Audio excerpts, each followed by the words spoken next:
Nama saya Speti Brutarigan, saya dari kelas 10 MIPA 2. Di sini saya akan membuat satu video tentang teknik dasar renang gaya dada. Renang gaya dada juga sering disebut dengan renang gaya kata. Renang gaya ini enak dilakukan jika berenang di waktu yang santai. Tetapi tenaga yang dikeluarkan untuk renang gaya ini tidak begitu besar, kecuali untuk perlombaan kita harus melakukannya dengan cepat karena kita balapan dengan peserta yang lain. Namun, jika tidak dalam perlombaan, gaya dada ini cocok kita dapat mengatur napas dengan baik. Gaya dada yang baik dan benar. 1. Teknik meluncur. Teknik ini merupakan awalan dari berenang. Jika dapat melakukan ini dengan baik, maka dalam perlombaan kita mempunyai awalan yang lebih jauh dari peserta lain untuk melakukan latihan teknik meluncur. Berikut ini caranya. 1. Badan berdiri tegak dan menempel di pinggir kolam berenang. Kemudian, satu kaki Anda harus menempel pada bagian samping dinding kolam berenang. Langkah kedua, posisi badan harus membungkuk sejajar permukaan air dan posisi kedua tangan ke arah ke depan, kemudian menghimpil kepala lurus dengan daun telinga. Ketiga, yaitu untuk mendapatkan luncuran yang jauh dan cepat, maka kaki Anda harus mendorong dengan kuat.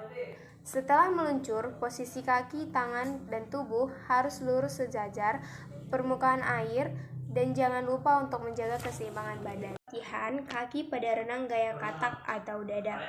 Cara melatih gerakan kaki pada gaya katak ini sangat begitu penting. Karena dengan gerakan kaki yang benar, maka dapat menambah kecepatan kita saat berenang.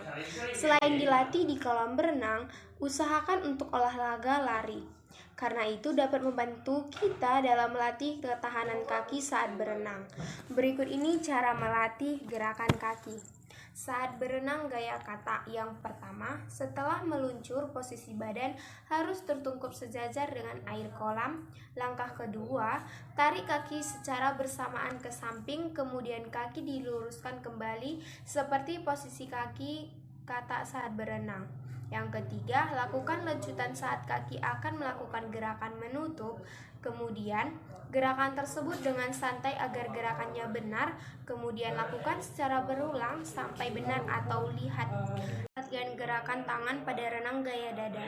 Latihan teknik gerakan tangan renang gaya dada juga penting karena selain gerakan kaki, dorongan saat berenang juga dihasilkan dari ayunan kedua lengan. Pada saat mengambil napas juga diperlukan gerakan tangan yang benar agar kita tidak masuk saat kita bernapas. Berikut ini teknik latihan gerakan tangan renang gaya dada. Setelah meluncur, kemudian kita harus meluruskan kedua tangan dan kepala sejajar dengan permukaan air. Kedua, lakukan gerakan menarik kedua tangan ke arah dada.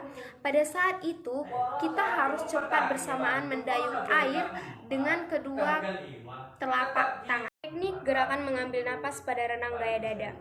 Teknik bernapas pada renang gaya dada sangat begitulah penting. Karena jika kita tidak dapat mengambil napas dengan benar, maka dapat mengakibatkan tenaga kita dapat cepat habis dan akhirnya membuat gerakan kita menjadi lambat.